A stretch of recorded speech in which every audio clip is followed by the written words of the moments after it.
Filemon.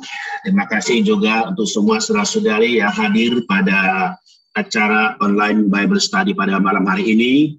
Sebelumnya mari kita berdoa terlebih dahulu. Kami cinta padamu Tuhan Yesus, Allah Juru Selamat kami yang hidup, yang kami puja, kami cintai, dan kami layani dengan segenap hati, jiwa kami, bahkan sampai Tuhan datang kembali. Kami rindu ya Tuhan untuk menjadi orang yang pemenang, menjadi orang yang meraja bersama dengan Tuhan dikala Tuhan datang kedua kali. Karena itu ya Tuhan Yesus, berkatilah kami. Bagaimana kami di masa-masa kini untuk mempersiapkan diri sehingga kami memenuhi syarat untuk bisa diangkat oleh Tuhan, memenuhi syarat untuk bisa menerima pahala. Tuhan, kami di sini, berkatilah persekutuan kami pada malam hari ini hanya di dalam satu nama, yaitu Yesus Kristus yang telah menang. Amin. Baik, saudara-saudari, saya akan share dulu persekutuan saya malam ini. Nah, topik kita hari ini adalah perumpamaan gadis bodoh dan gadis bijaksana bagi kedatangan Tuhan. Mungkin saudara-saudari ada yang sudah membaca hal ini, ya ini adalah kita ambil dari kitab Matius pasal 25. Di ayat 1 mengatakan, pada waktu itu hal kerajaan surga seumpama 10 gadis yang mengambil pelitannya dan pergi menyongsong mempelai laki-laki. Jadi di sini mengatakan ada 10 gadis menyongsong sang mempelai laki-laki.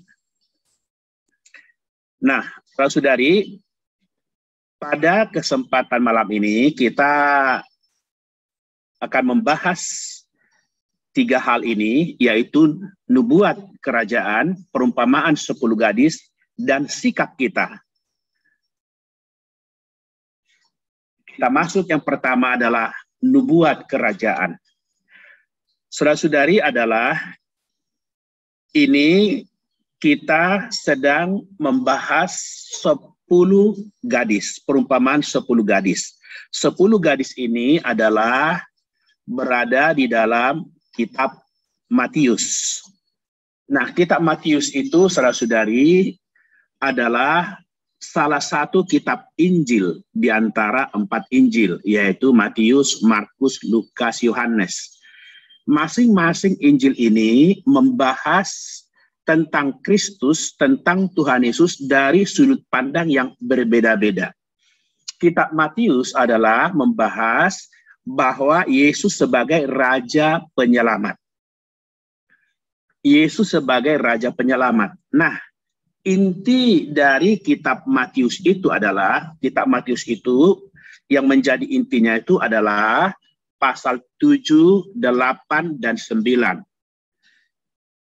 Membahas tentang undang-undang kerajaan surga atau konstitusi kerajaan surga, yaitu khotbah Tuhan di atas bukit. Artinya, bagaimanakah orang harus hidup di dalam kerajaan surga hari ini, itu semua yang dikatakan di dalam Matius pasal 5, 6, dan 7. Kemudian inti berikutnya di pasal 13. Pasal 13 itu adalah membahas tentang penampilan kerajaan surga. Artinya kita tahu di dalam Matius 5, 6, dan 7, kerajaan surga ini harusnya begini. Konstitusinya begini, undang-undangnya begini. Tetapi ternyata kehidupan hari ini ternyata seperti demikian. Itulah Matius pasal 13. Kemudian inti berikutnya adalah pasal 24 dan 25, yaitu tentang manifestasi kerajaan surga. Artinya kerajaan surga itu kelak. Manifestasinya itu gimana? Itulah dibahas di dalam Matius 24 dan 25. Jadi 6 pasal ini adalah merupakan inti daripada Injil Matius yang membahas Yesus sebagai Raja Penyelamat. Nah, saudara-saudari, kita langsung masuk di dalam pasal 24 dan 25. Pasal 24 dan 25 itu adalah dimulai Tuhan itu berkata kepada murid-muridnya. Sebelumnya adalah di pasal 23 dia mengeluh tentang orang Israel. Yang berkali-kali Tuhan ingin mengumpulkan mereka seperti induk ayam mengumpulkan anak-anaknya, tetapi mereka tidak mau. Lalu adalah Tuhan mengatakan bahwa akan terjadi kelak bahwa bait Allah itu akan dirobohkan. Dan tidak akan ada satupun batu terletak di atas batu yang lain. Karena waktu itu murid-murid Tuhan Yesus mengagumi betapa indahnya bait Allah. Saudara-saudari tentu tahu bahwa bait Allah itu kan dilapisi emas pada saat itu. Sangat megah, sangat indah. Ketika murid-murid masih kagum demikian, Tuhan mengatakan bahwa bait Allah itu akan dimusnahkan, bait Allah itu akan dihancurkan. Nah, kemudian adalah, lalu pasal 24 ayat 3, murid-murid bertanya kepada Tuhan Yesus. Nah, pertanyaannya itu dikatakan, katakanlah kepada kami, bila manakah hal itu terjadi? Ya. Jadi 3 pertanyaan sebenarnya di ayat 3 itu ada 3 pertanyaan. Yang pertama, bila manakah hal itu terjadi? Nah, bila mana ini adalah menyangkut tentang Israel. Sebenarnya tadi mengacu tentang bait Allah itu. Nah, ini mewakili orang Israel. Lalu, pertanyaan kedua masih di ayat 3 mengatakan, dan apakah tanda kedatanganmu? Kemudian pertanyaan ketiga adalah, dan apakah tanda kesudahan dunia? Jadi ada 3 pertanyaan, saudara-saudari, di dalam Matius pasal 24 ayat 3, bila manakah hal itu terjadi? Apakah tanda kedatanganmu? Dan apakah tanda kesudahan dunia? Nah, saudara-saudari, 3 pertanyaan ini, lalu Tuhan jawab. Tuhan jawab, yaitu dengan membagi jawaban itu tadi. Pertanyaan tadi adalah, bila manakah hal itu terjadi, itu mengacu kepada Israel. Maka Tuhan menjawabnya itu, yang berhubungan dengan Israel, jawaban Tuhan mulai dari ayat 4 sampai ayat 31. Sedangkan apakah tanda kedatanganmu? Itu Tuhan jawab itu mulai pasal 24 ayat 32 sampai pasal 25 ayat 30. Pertanyaan murid-murid tentang apakah tanda kesudahan dunia? Tuhan jawab itu yang berhubungan dengan bangsa-bangsa, yaitu Matius pasal 25 ayat 31 sampai 46. Saudara-saudari, hari ini manusia di dunia yang hidup hari ini adalah 3 golongan ini. Satu itu umat pilihan Allah yang disebut orang Israel. Yang kedua adalah gereja, yaitu orang-orang yang percaya Tuhan Yesus. Anda dan saya adalah bagian daripada gereja. Yang ketiga, selain orang Israel, selain orang yang sudah percaya Tuhan Yesus, masih ada lagi bangsa-bangsa lain. Nah, jadi jawaban Tuhan ini sudah mencakup terhadap seluruh manusia. Saudara-saudari, nubuatan mengenai Israel tadi yang terdapat di dalam Matius pasal 24 itu, yang Tuhan jawab sebenarnya mulai ayat 4 sampai 31, di sana itu yang Tuhan jawab itu tentang gimana orang Israel, hal-hal yang terjadi pada mereka, mulai daripada kenaikan Kristus sampai kepada akhir zaman. Artinya apakah yang akan terjadi bagi bangsa Israel setelah Kristus naik sampai pada akhir zaman? Itulah jawaban tadi di dalam Matius pasal 24 ayat 4 sampai 31. Artinya bahwa setelah Kristus itu bangkit, terangkat, di sana Tuhan jawab akan ada penyesatan, ada perang, ada kelaparan, dan seterusnya. Bahkan nanti akan ada bait Allah didirikan. Dan ketika bait Allah didirikan, nah di sana nanti ada antikristus yang disebut pembinasa keji, ya, pembinasa keji di tempat kudus. Dan akan terjadi kesusahan yang dikatakan betapa susahnya itu penderitaan. Kalau waktunya tidak dipersingkat, maka di antara orang pilihan Allah tidak akan ada yang selamat. Itu adalah kesusahan besar selama 3,5 tahun. Dan kemudian nanti akan Tuhan datang kedua kali, di mana dikatakan di sana dia akan datang seperti kilat yang memancar, lalu ada burung nasar dan seterusnya. Itulah terhadap orang Yahudi. Kemudian nubuatan Tuhan mengenai gereja. Ya, nubuatan mengenai gereja, kita tahu gereja itu adalah kerajaan Allah pada hari ini. Yang tadi sudah kita katakan itu dicatat atau Tuhan jawab mulai pasal 24 ayat 32 sampai pasal 25 ayat 30. Di sana kita akan melihat bagaimana kita menjadi orang yang berjaga-jaga dan orang yang siap sedia, menjadi setia dan bijaksana. Dan yang akan kita bahas hari ini adalah perumpamaan tentang gadis dan perumpamaan tentang hamba. Nah, jadi adalah mulai kenaikan Kristus. Saudara-saudari, gereja itu kan terlahir adalah gereja itu terbentuk setelah Kristus terangkat, lalu dia mencurahkan rohnya pada hari Pentakosta, lalu gerejalah terbentuk.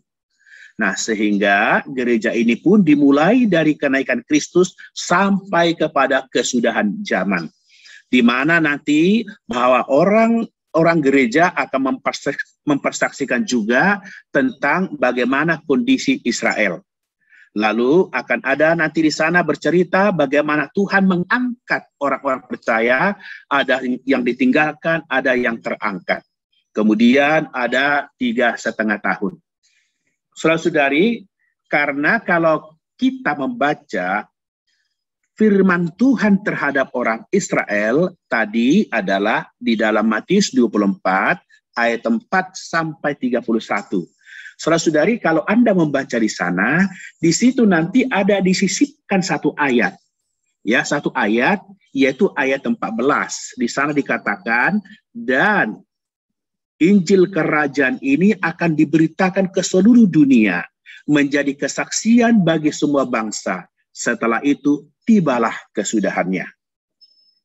Saudara-saudari, itu adalah Tuhan sedang tadi berbicara tentang tanda-tanda bagi orang-orang Israel. Tetapi di tengah-tengah tanda itu, kok disisipkan tentang gereja. Yaitu dikatakan Injil kerajaan ini. Apakah Injil kerajaan? Injil kerajaan singkatnya adalah Injil gereja. Di dalam Alkitab ada 3 jenis Injil, ada Injil kasih karunia, ada Injil kerajaan, dan ada Injil kekal.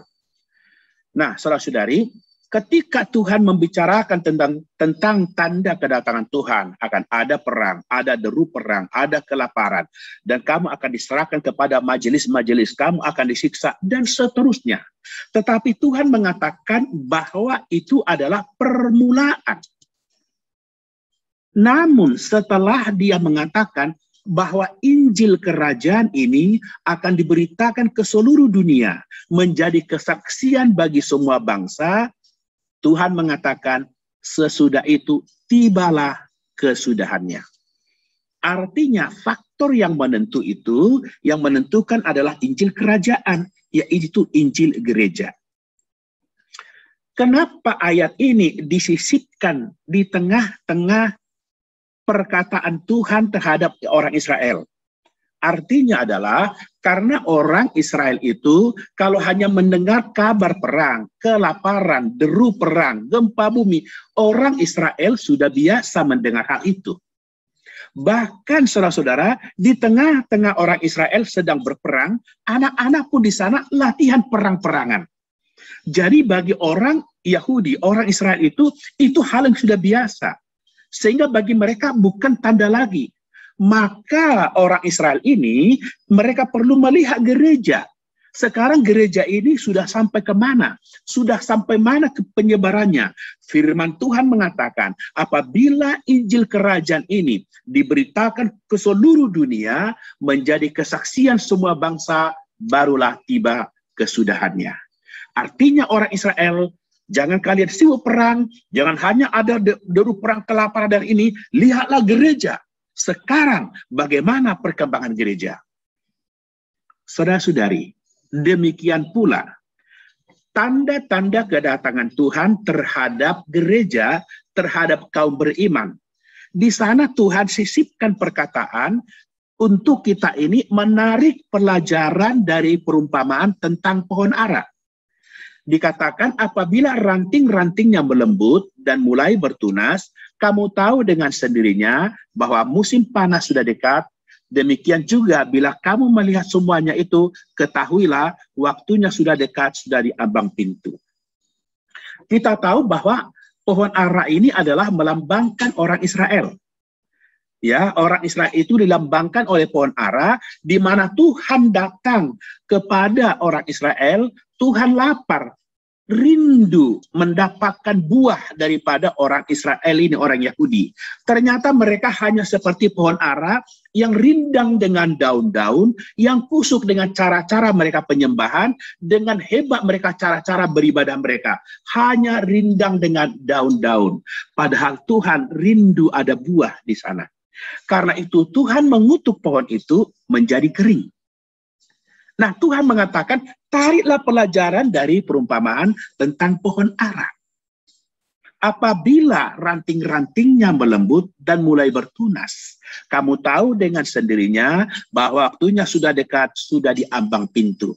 Saudara-saudari, artinya saudara-saudara, bahwa perkataan ini tadi Tuhan katakan untuk orang gereja, orang percaya Tuhan. Tetapi orang percaya Tuhan ini disisipkan di sana tentang tanda mengenai orang Yahudi.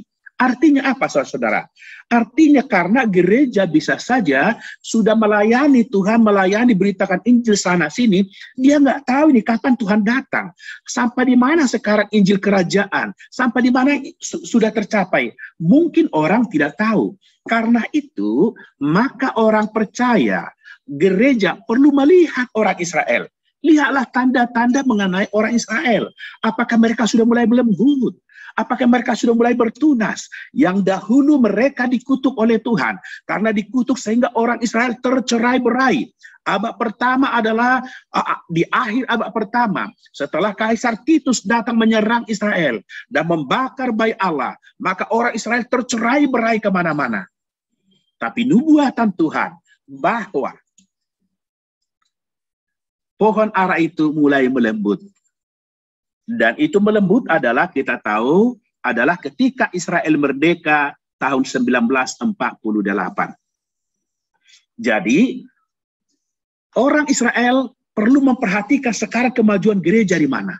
Tapi orang gereja, kita percaya, orang percaya Tuhan, harus melihat bagaimana sekarang tentang Israel. Karena bagaimana kemajuan Injil Kerajaan dan kemajuan tanda Tuhan di tengah Israel, itu pasti salah sinkron, saudara-saudara. Maka kita perlu memperhatikan orang Israel. Dan orang Israel sudah mulai melembut. Kita tahu mereka sudah merdeka tahun 1945. Dan dalam perang 6 hari, Yerusalem sudah direbut kembali. Walaupun di awal tahun 80, orang Israel sudah memproklamirkan bahwa ibu kota negara mereka adalah Yerusalem, yang dahulu adalah Tel Aviv. Tapi belum ada yang mengakui. Namun, saudara-saudari, ketika Donald Trump menjadi presiden tahun 2017 adalah, haleluya, Donald Trump mengakui dan beberapa negara juga mengakui, bahkan bukan hanya mengakui, kedutaan besar mereka dari Tel Aviv dipindahkan ke Yerusalem. Saudara-saudari, karena tentang Israel ini, Kalau tentang gereja, saudara-saudara, kita lihat gereja itu adalah Injil kerajaan tersebar di mana-mana. Menjadi kesaksian semua bangsa, itulah tanda utama. Tetapi terhadap orang Israel, ada 3 tanda utama yang perlu kita perhatikan. 1, Israel merdeka. Kedua adalah Yerusalem menjadi ibu kota. Yang ketiga, bait Allah dibangun di sana. Kenapa? Karena bait Allah harus dibangun sehingga antikristus nanti akan datang ke sana.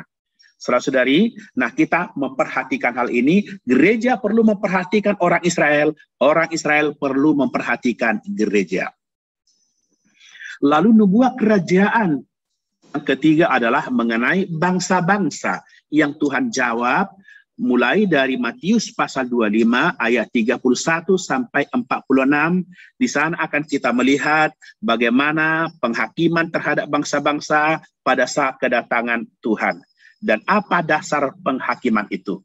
Dasar penghakimannya itu adalah apabila orang bangsa-bangsa pada saat itu, pada zaman 3,5 tahun terakhir, berlaku baik terhadap orang Yahudi atau orang Kristen yang tertinggal pada zaman aniaya besar. Apabila perlakuan mereka baik, mereka tidak akan kehilangan upah mereka. Jadi kita melihat mengenai bangsa-bangsa ini, nubuatan Tuhan ini tetap berlaku mulai kenaikan Kristus dan sampai nanti Tuhan datang kedua kali, bahkan sampai Yerusalem baru. Namun dari kenaikan Kristus sampai sebelum akhir zaman, kita tidak memberikan di sini. Tidak memberikan kejadian-kejadian. Mengapa? Karena di sini tidak dihitung. Karena mereka bisa saja di tengah-tengah ini, bisa saja orang bangsa-bangsa ini percaya Tuhan Yesus. Sehingga mereka bukan lagi bagian daripada sekedar bangsa-bangsa. Mereka menjadi bagian daripada gereja. Khusus mengenai bangsa-bangsa ini nanti lebih jelas adalah ada ketika di zaman antikristus atau zaman tribulasi atau zaman aniaya besar atau zaman antikristus. Saudara-saudari, kita melihat dari sini semua, kita tahu bahwa Tuhan kita ini akan datang kembali. Haleluya, saudara-saudari. Tuhan kita ini, dia yang sudah pergi, dia akan datang kembali. Di kitab Injil kita melihat bagaimana dia terangkat. Yang terangkat ini, dia akan datang kembali. Tetapi kedatangan Tuhan ini, kalau kita baca kitab, ada 2 aspek kedatangan Tuhan, ada aspek yang rahasia, ada aspek yang terbuka. Aspek rahasia adalah dia diumpamakan seperti pencuri. Dia secara pribadi datang bagi pengasih-pengasih Kristus, bagi penuntut-penuntut Kristus. Secara pribadi, dia adalah diumpamakan seperti pencuri. Dia mencuri barang-barang yang mustiga bagi Tuhan. Orang-orang yang sudah hayatnya menang, yang sudah dia matang, dicuri oleh Tuhan, dibawa ke hadapan Tuhan, dibawa ke tahta Tuhan, menjadi kenikmatan Tuhan. Tetapi selain aspek rahasia ini, ada juga aspek yang terbuka, yaitu Tuhan datang di atas awan-awan. Di satu aspek secara rahasia, dia seperti pencuri. Dan seperti pencuri, kadang dikatakan juga, dia datang berselubungkan awan. Berselubung, jadi gak kelihatan. Tetapi di aspek terbuka, dia dikatakan, Tuhan ini datang adalah di atas awan-awan. Dan disaksikan semua orang. Itu adalah kedatangan Tuhan yang secara terbuka, dan dia akan datang hingga ke bumi. Saudara-saudari, ini khusus adalah berbicara tentang masa terakhir atau 3,5 tahun terakhir atau zaman antikristus. Ya, saya tidak mungkin menjelaskan hal ini. Dulu udah pernah kita jelaskan. Jadi pada zaman antikristus itu apakah yang akan terjadi? Itu udah pernah kita bahas dan tidak ada waktu ini beberapa minggu lalu, saudara-saudari udah kita bahas di dalam berita tentang adalah pemenang tahap awal dan pemenang tahap akhir. Ada 2 minggu kita bahas hal itu berturut-turut. Pemenang tahap awal itu ada 2 jenis pemenang, yaitu anak laki-laki dan buah bungar. Pemenang tahap akhir ada 2 jenis pemenang yang lain, yaitu adalah tuaian dan pemenang di atas lautan kaca. Bagi saudara-saudari yang ini bukan promosi, tapi kalau ada nggak jelas bisa lihat di YouTube saya kembali ya, di YouTube saya Alvin Siombing, di sana ada bisa Anda dengar kembali. Baik saudara-saudari, kita masuk kepada bagian kedua yang kita bahas hari ini, yaitu yang menjadi inti ya tentang perumpamaan 10 gadis. Perumpamaan 10 gadis ini adalah tadi sudah kita baca di dalam Matius 25 ayat 1, di sana ada 10 gadis, mereka itu mengambil pelitanya, pergi menyongsong mempelai laki-laki.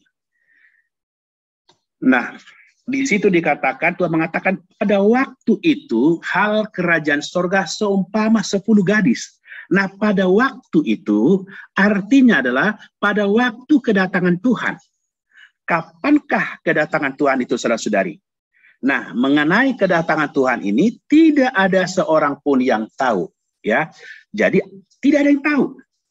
Maka firman Tuhan mengatakan bahwa tentang hari dan saat itu tidak seorang pun yang tahu.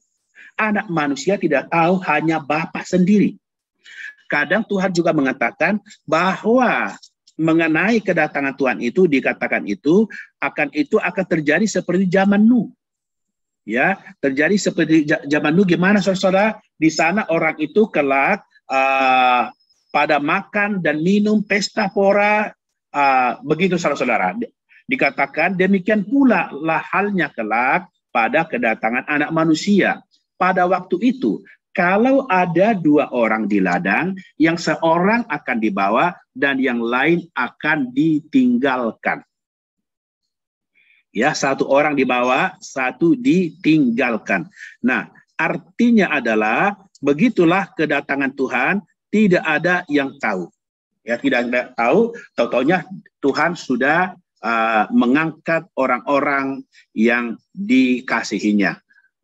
Mengangkat orang-orang yang setia kepadanya dan yang sudah matang hayat rohaninya.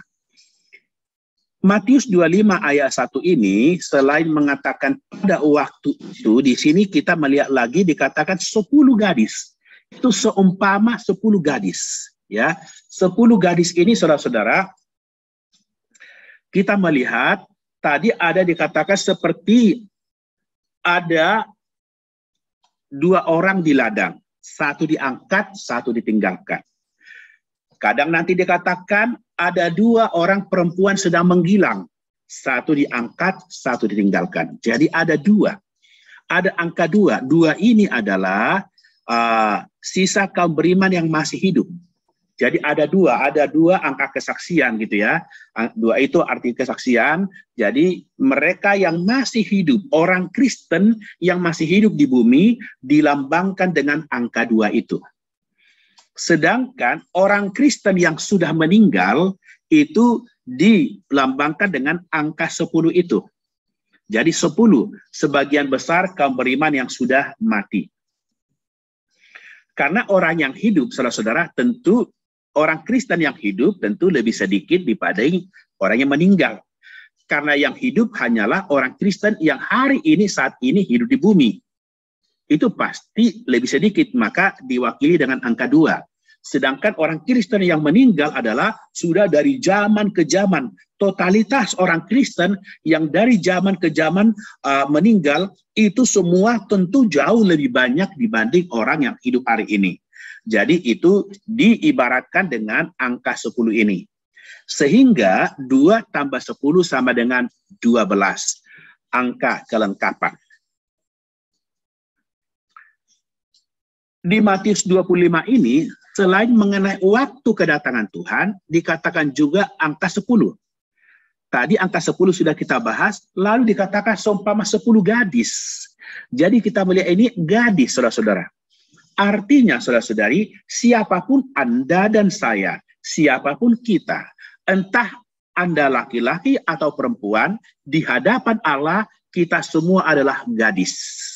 Ya, di hadapan Allah kita semua adalah gadis.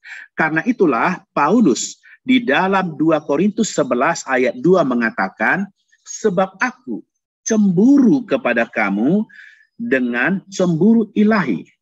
Karena aku telah mempertunangkan kamu kepada satu laki-laki untuk membawa kamu sebagai perawan suci kepada Kristus. Saudara-saudari, kita dikatakan ini adalah kita sebagai perawan suci. Kita adalah sebagai gadis. Jadi siapapun kita, saudara-saudara, entah Anda laki-laki atau perempuan, sudah menikah atau belum, di pandangan Allah kita adalah gadis. Dan kita dipertunangkan dengan Kristus. Siapakah mempelai laki-laki kita? Mempelai laki kita adalah Tuhan Yesus yang kita cintai, Tuhan Yesus yang kita damba-dambakan. Lalu 10 gadis ini tadi dikatakan mereka itu adalah mengambil pelitanya. Ya, mengambil pelita. Apa itu arti pelita? Ya, pelita itu apa sebenarnya? Amsal 20 ayat 27 mengatakan, roh manusia adalah pelita Tuhan yang menyelidiki seluruh lubuk batinnya atau seluruh lubuk hatinya. Jadi saudara-saudari, roh manusia adalah pelita Tuhan. Artinya adalah bahwa manusia ini diciptakan oleh Allah dengan sebuah roh. Setiap manusia ada roh. Ketika kita membaca kitab Kejadian, Allah membentuk manusia itu dari debu tanah. Lalu menghembuskan nafas hidup ke dalam hidungnya, dan jadilah manusia itu menjadi makhluk yang hidup. Menghembuskan nafas hidup. Nafas hidup di situ, bahasa Ibraninya adalah neshama. Neshama itu sama artinya roh. Jadi adalah bahasa Ibrani neshama atau ruah, sama artinya roh. Sedangkan bahasa Yunani disebut adalah pneuma. Itu sama-sama artinya roh. Jadi artinya Allah membentuk manusia dari debu tanah, lalu menghembuskan neshama, menghembuskan roh ke dalam diri manusia. Begitu manusia yang terbuat dari debu tanah ini, masuk roh ke dalam dirinya, jadilah manusia hidup. Maka itu saudara-saudari, Alkitab mengatakan bahwa tubuh tanpa roh adalah mati. Apa yang membuat tubuh kita hidup? Adalah roh. Begitu roh masuk ke dalam tubuh, manusia hidup. Begitu roh keluar dari tubuh, itu mati. Maka bahasa Indonesia orang mati disebut meninggal. Bukan dia tidak ada. Hanya saja roh meninggalkan tubuhnya. Begitu roh sudah meninggalkan tubuhnya, itulah disebut dia mati. Hari ini kita bisa bergerak, bisa melakukan aktivitas, karena ada roh di dalam diri kita. Begitu roh ini keluar, walaupun matanya masih awas, sudah tidak bisa melihat lagi. Walaupun telinganya masih tajam mendengar, tapi tidak bisa mendengar apa-apa lagi. Saudara-saudari, jadi kita melihat di sini ada 10 gadis ini mengambil pelitanya. Nah, saudara-saudari, pelita ini adalah tadi roh manusia. Artinya setelah Adam manusia pertama tercipta, dia memiliki roh. Tetapi karena Adam ini, manusia pertama ini, mereka jatuh dalam dosa, mereka mati. Mati itu definisi ilmiah adalah putus hubungan dengan alam sekitar. Jadi rohnya mati artinya roh manusia putus hubungan dengan Allah. Allah adalah roh, manusia punya roh. Yohanes 4:24 mengatakan Allah itu roh. Barang siapa menyembah dia harus menyembahnya dalam roh dan kebenaran. Allah itu roh, R-nya huruf besar. Ingin menyembah Allah sang roh harus dengan roh dan kebenaran, yaitu dengan roh manusia, R-nya huruf kecil. Jadi mau menyembah Allah, ingin berkomunikasi dengan Allah harus dengan menggunakan roh manusia yang adalah pelita manusia. Tetapi pelita ini telah mati ketika ada manusia pertama jatuh dalam dosa. Namun di sini kita melihat gadis ini, 10 gadis ini mereka mengambil pelitanya dan pergi menyongsong mempelai laki-laki. Artinya pelitanya sudah menyala. Artinya mereka ini semua adalah orang yang sudah percaya Tuhan Yesus. Karena rohnya sudah dihidupkan, pelitanya sudah menyala. Amin ya, saudara-saudari ya. Lalu Matius 5 ayat 16 mengatakan, demikianlah hendaknya terangmu bercahaya di depan orang, supaya mereka melihat perbuatanmu yang baik dan memuliakan Bapakmu yang di surga. Saudara-saudari, kiranya dikatakan supaya kita ini, karena roh kita sudah nyala, hendaklah kita bercahaya, saudara-saudara, menjadi pelita yang menyinari daerah sekitar kita. Supaya orang-orang di sekitar kita melihat terang. Karena melihat terang, melihat perbuatan kita yang baik, lalu mereka percaya Tuhan, mereka mengagumi Tuhan, mereka memuliakan Bapa kita yang di surga. Kita bersyukur saudara-saudari karena roh kita sudah dihidupkan. Oleh karena kita percaya pada Tuhan Yesus. Oleh karena kita berdoa pada Tuhan, menerima Tuhan masuk ke dalam batin kita. Dosa kita diampuni Tuhan.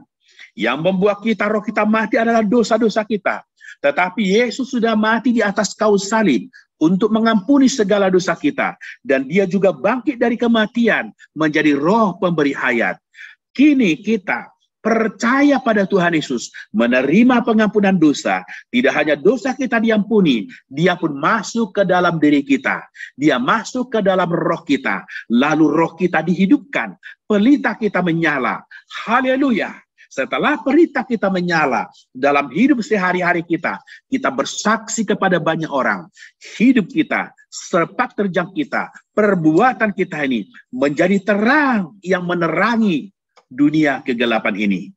Sehingga orang melihat terang dan mereka pun mau percaya Tuhan, mau memuliakan Tuhan.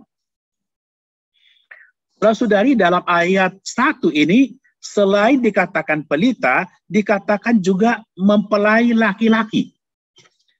Siapakah mempelai laki-laki?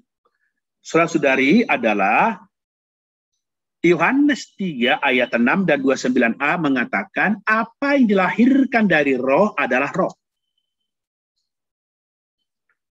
Ayat 29, supaya setiap orang yang percaya kepadanya tidak binasa, melainkan beroleh hidup yang kekal. Yang empunya mempelai perempuan ialah mempelai laki-laki. Saudara-saudari, adalah begitu kita percaya Tuhan Yesus, kita dilahirkan kembali, roh Allah masuk ke dalam kita, kita sudah lahir kembali, roh kita sudah hidupkan, pelita kita sudah menyala. Kita adalah menjadi gadis.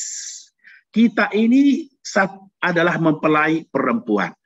Nah, Kristus adalah mempelai laki-laki kita. Kita semua yang hadir di sini, kita semua orang percaya Tuhan Yesus, adalah kita sedang menunggu mempelai laki-laki kita datang, yaitu Tuhan Yesus akan datang kedua kali. Anda percaya atau tidak percaya, Tuhan pasti datang kedua kali. Anda mempersiapkan diri atau tidak mempersiapkan diri, Tuhan pasti datang kedua kali. Tetapi saudara-saudara, adalah berbahagia bila kita percaya, adalah berbahagia bila kita bisa mempersiapkan diri kita. Sehingga kedatangan sang mempelai laki-laki ini, apakah membawa bahagia atau duka cita bagi kita, membawa berkat atau membawa malu, tergantung sikap kita hari ini. Dia sang mempelai laki-laki, dia akan datang dan dia tidak lalai menepati janjinya. Walaupun ada orang menganggapnya sebagai kelalaian. Tetapi saudara-saudari, kita perlu memiliki sikap seperti di dalam kitab Wahyu. Pasal terakhir mengatakan, aku akan datang segera. Lalu dijawab, amin, datanglah segera. Semoga kita juga berkata demikian. Kita mengatakan, amin, datanglah segera. Percayalah saudara-saudari, Tuhan Yesus kita akan datang kedua kali. Walaupun ada orang mengatakan dia tak kunjung datang. Dia sudah lama tidak datang. Oh, dia lalai menepati janjinya. Tapi percayalah, bahkan kedatangan Tuhan sudah semakin dekat. Kalau 2000 tahun yang lalu, Tuhan mengatakan adalah sudah dekat. apalagi sekarang. Jadi kalau kedatangan Tuhan itu di tembok sana, saudara-saudara, di tembok sana, lalu saya berjalan adalah 500 tahun, berarti kedatangan Tuhan makin dekat. Berjalan 1000 tahun makin dekat, berjalan 2000 tahun makin dekat. Saudara-saudaraku, kedatangan Tuhan sudah di ambang pintu. Apakah kita adalah siap sedia atau tidak? Semoga kita melalui firman ini, kita semakin mempersiapkan diri. Karena Kristus, sang mempelai laki-laki, pasti akan datang kembali. Kita tadi adalah sebagai pemberiman ini, orang percaya Tuhan, kita adalah sebagai gadis. Dari awal hingga akhir, kita tetap adalah gadis. Sebagai gadis, artinya adalah kita gadis yang menyucikan diri kita, yang polos kita hanya untuk sang mempelai laki-laki. Hanya untuk sang si dia, yaitu kita menyambut mempelai laki-laki kita. Siapakah? Dia adalah Kristus sang Tuhan kita. Sehingga kita gadis adalah kita terus berdandan, kita terus mempersiapkan diri kepada sang mempelai laki-laki kita. Pelita mereka menyala karena ada minyak dalam pelita mereka. Mereka membeli minyak. Saudara-saudara, jadi gadis ini mereka semua pelitanya sudah menyala. Artinya mereka semua sudah percaya Tuhan Yesus, rohnya sudah dihidupkan. Tetapi ada di antara mereka ketika adalah dikatakan mempelai datang, mereka semua bangun. Ya, di waktu yang sama saat terdengar seruan tengah malam, mereka semua bangun. Oh, mereka itu adalah mempersiapkan dirinya. Oh, ternyata gimana? Ternyata mereka semua pelitanya sudah menyala. Tetapi ada 5 yang pandai. Selain pelitanya menyala, minyak dalam buli-buli mereka juga ada sebagai cadangan. Sedangkan 5 yang lain adalah mereka bodoh. Bodoh dan pintar di sini terletak pada apakah mereka ada persiapan minyak dalam buli-buli mereka atau tidak. Pelita sudah sama-sama menyala. Tetapi buli-buli mereka apakah ada minyak atau tidak, itu membedakan apakah kita pandir atau bodoh, apakah kita bijaksana atau bodoh, saudara-saudara. Semoga kita adalah tidak hanya pelita kita menyala, tapi ada juga minyak dalam buli-buli kita. Karena itulah kita perlu ada persiapan, saudara-saudara. Ya, kita perlu berjaga-jaga. Ayat 2-4 mengatakan, 5 diantaranya bodoh dan 5 bijaksana. Gadis yang bodoh itu membawa pelitanya, tetapi tidak membawa minyak. Sedangkan gadis-gadis yang bijaksana itu membawa pelitanya dan juga minyak dalam buli-buli mereka. Jadi saudara-saudari, kita melihat di sini perbedaan bijaksana dengan bodoh adalah masalah dalam minyak dalam buli-buli mereka. Sama-sama pelitanya sudah menyala, sama-sama mereka bangun, ya, sama-sama mereka menyongsong Tuhan datang. Tetapi ada orang yang berjaga-jaga, ada orang tidak berjaga-jaga. Ada orang mempersiapkan diri, ada orang tidak mempersiapkan diri. Ada orang minyak dalam buli-bulinya, ada persediaan. Ada orang tidak ada minyak dalam buli-buli mereka. Kita tahu, saudari, bahwa kita lihat di sini ada dikatakan 5 bijaksana dan 5 bodoh. Gadis-gadis bodoh itu semua datang kepada Tuhan membawa pelitanya, tetapi tidak membawa minyak. Sedangkan gadis-gadis yang bijaksana itu mereka membawa pelitanya juga membawa minyak dalam buli-buli mereka. Saudara-saudari, kita melihat tadi ada 10 gadis. 10 gadis ini dikatakan 5 bijaksana dan 5 bodoh. 5 itu terdiri dari angka 1 ditambah 4. 1 itu adalah melambangkan Allah, Allah yang Maha Esa. Sedangkan manusia itu melambangkan adalah manusia ciptaan. Ya, manusia ciptaan. Jadi angka 4 itu adalah angka manusia ciptaan. Nah, jadi ini 1, saudara-saudara, ditambah 4 menjadi 5. Jadi ini 4 ditambah 1 menjadi 5. Ini 5 ya. 5 artinya apa, saudara? 5 itu artinya kemampuan memikul tanggung jawab. Ya, jadi 5 angka 5 itu artinya adalah kemampuan memikul tanggung jawab. Jadi coba kalau tidak ada salah satu jari kita, nggak bisa kita memikul tanggung jawab. Jadi perlu ada 5. Ya, saudara-saudari, intermezzo saja. Ada orang mengatakan kalau berantem, saudara, kadang-kadang ada berantem, ada orang sudah mencekik leher kita, ada orang berusaha berjuang melepaskan orang supaya bisa lepas daripada cengkraman orang. Kata orang, saudara-saudara, ada orang melepaskan tangannya. Kata orang pintar, jangan berusaha melepaskan, tapi lepaskanlah jari kelingkingnya. Jari kelingkingnya. Saudara-saudara bisa lihat ini ya, ini adalah pulpen. Nah, pulpen ini adalah saya pegang, ya, saya pegang ini pegang. Ini adalah dengan utuh dipegang.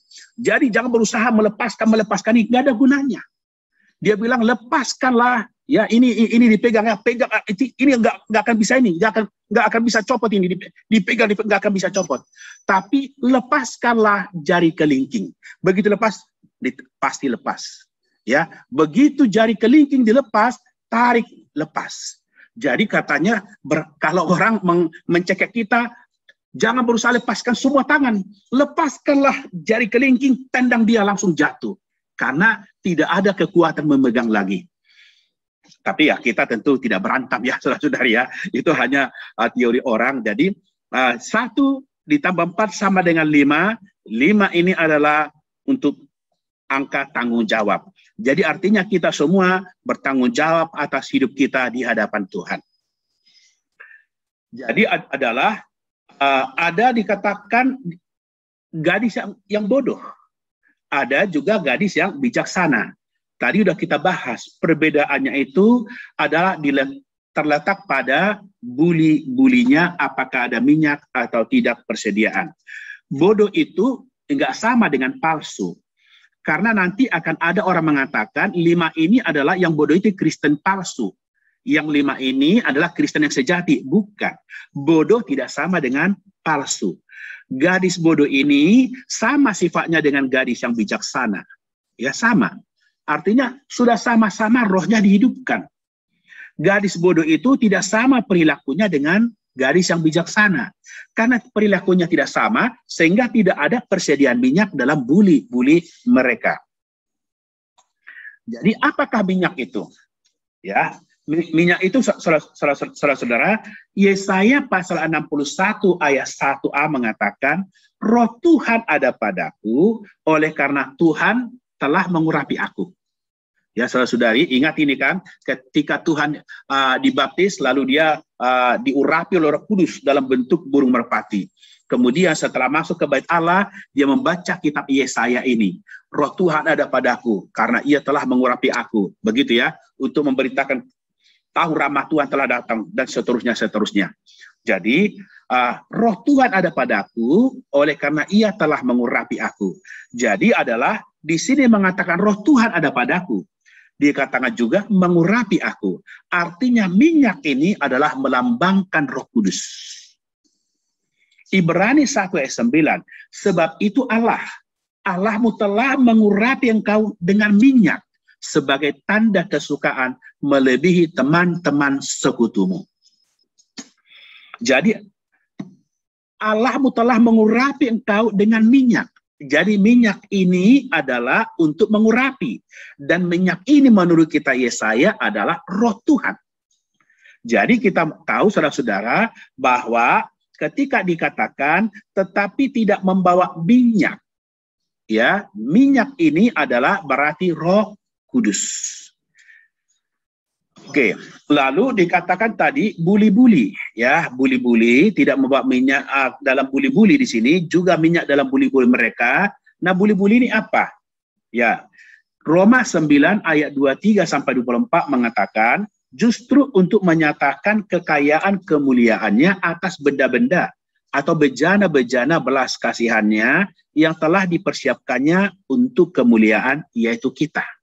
Jadi bejana ini yang adalah buli-buli ini, benda-benda ini adalah kita, saudara-saudara.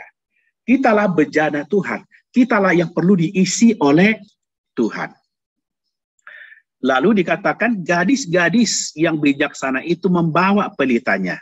Ya, sebenarnya sudah saya bahas ini semua tadi. Yohanes 14 ayat 16 mengatakan seorang penolong yang lain supaya ia menyertai kamu selama-lamanya, yaitu Roh kebenaran.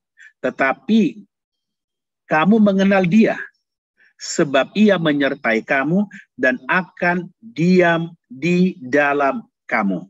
Jadi adalah Roh Kudus yang adalah Roh kebenaran, Roh realitas, itu diam di dalam kita. Ya, diam di dalam kita, tinggal di dalam kita, itulah sebagai minyak di dalam kita ini. Jadi Roh Kudus masuk ke dalam setiap orang yang percaya Tuhan, menghidupkan rohnya, menyalakan pelitanya. Tetapi Roh Kudus yang adalah minyak ini, dia tidak cukup hanya tinggal di dalam roh kita. Dia perlu, saudara-saudara, tidak hanya dalam roh kita. Kita tidak cukup hanya lahir ulang, hanya lahir kembali. Tidak cukup kita hanya menjadi anak Allah. Kita perlu, saudara-saudara, Tuhan ini berkembang, bukan hanya di dalam roh kita, berkembang meluas ke seluruh jiwa kita, ke seluruh bagian batin kita.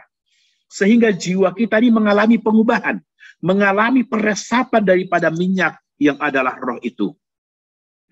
2 Korintus 3 ayat 18 mengatakan, dan karena kemuliaan itu datangnya dari Tuhan yang adalah roh, maka kita diubah menjadi serupa dengan gambarnya dalam kemuliaan yang semakin besar. Nah, kemuliaan itu dikatakan adalah kita semua mencerminkan kemuliaan Tuhan dengan muka yang tidak berselubung. Dan karena kemuliaan itu datangnya dari Tuhan yang adalah roh. Ya, lihat, kemuliaan itu datangnya dari Tuhan yang adalah roh. Nah, kita diubah menjadi serupa dengan gambarnya. Jadi kita akan mengalami pengubahan. Siapakah yang mengubah kita? Tuhan Sang Roh yang adalah minyak itu mengubah hidup kita ini. Mengubah mana? Bukan hanya melahirkan kita kembali, bukan hanya kita menempuh hidup baru di dalam batin kita, tetapi segenap kehidupan kita, yaitu jiwa kita, pikiran, emosi, tekad kita, angan-angan kita, keputusan kita, rasa iba, welas kasih kita diubah oleh Tuhan. Yaitu Roh Kudus mengubah kita, mentransformasi diri kita. Itulah artinya kita ada minyak dalam buli-buli kita. Sehingga kalau kita melihat di sini, saudara-saudari, bahwa gadis bodoh ini dengan gadis bijaksana ini sama-sama membawa pelita mereka, sama-sama berisi minyak. Tetapi gadis yang bodoh ini tidak membawa minyak dalam bejananya, sedangkan gadis bijaksana membawa minyak dalam bejananya. Jadi artinya adalah bahwa ada membawa pelita dan sudah menyala ini, Roh Kudus sudah menyertai kita. Roh Kudus sudah menyertai roh kita. Roh Kudus sudah melahir ulangkan kita. Namun, persoalannya apakah Roh Kudus mengubah jiwa kita atau tidak? Jadi adalah membawa minyak dalam bejana atau dalam buli-buli, artinya adalah perlu kita membawa Roh Kudus dalam jiwa kita, yaitu jiwa kita mengalami transformasi, mengalami pengubahan. Di sini kita melihat 3 bagian manusia, ada roh, ada jiwa, ada tubuh. Nah, ketika kita percaya Tuhan Yesus, roh kita ini dilahirkan kembali. Itu kelahiran kembali, roh Allah masuk ke dalam kita, sehingga kita adalah memiliki anak, memiliki hayat. Lalu, saudara-saudari, selain dia masuk ke dalam roh kita, dari dalam roh kita ini perlu juga mensaturasi, meresapi ke dalam seluruh bagian jiwa kita. Itulah yang kita sebut ditransformasi, diubah dari kemuliaan kepada kemuliaan, from glory to glory. Bahasa Indonesia mengatakan dari kemuliaan kepada kemuliaan yang semakin besar. Nah, saudara-saudari, inilah hari ini yang kita hidup, kita melayani, kita menikmati Tuhan, kita menuntut Tuhan. Tujuannya adalah supaya jiwa kita ini ditransformasi. Roh kita hanya melalui percaya kita sudah lahir kembali. Tapi jiwa kita perlu mengalami pengubahan sampai ke umur hidup kita. Dikatakan mereka tertidur Dan di sana juga dikatakan terbangun. Tertidur itu adalah melambangkan mereka adalah telah meninggal, ya, mengantuk karena mereka sudah semakin tua. Jadi adalah mereka ini tertidur, sama seperti adalah ketika Tuhan Yesus diminta supaya datang ke tempat Lazarus, tapi dikatakan Tuhan mengatakan dia tidak mati, dia hanya tertidur. Tapi maksud Tuhan tertidur itu dalam artian mati. Jadi bila Tuhan menunda kedatangannya, ya, bila Tuhan masih belum datang, sebagian kaum beriman akan menjadi sakit, ya, menjadi sakit, menjadi tua, akan meninggal. Artinya mengantuk lalu tertidur. Kemudian adalah terbangun. Dikatakan terbangun, 1 Tesalonika 4 ayat 16 mengatakan, sebab pada waktu tanda diberi, waktu penghulu malaikat berseru, dan sangkakala Allah berbunyi, maka Tuhan sendiri akan turun dari surga. Dan mereka yang mati dalam Kristus akan lebih dahulu bangkit. Jadi terbangun itu artinya adalah bangkit. Jadi ketika ada pemberitahuan mengatakan mempelai datang, itu artinya penghulu adalah malaikat mengatakan, ya perlu maka Kristus datang. Lalu semua gimana? Semua akan, orang-orang percaya semua akan bangkit. Semua bangkit, saudara-saudara. Tapi semua bangkit, bukan semua menerima pahala. Semua bangkit, tidak semua bisa masuk ke dalam pesta perkawinan anak domba.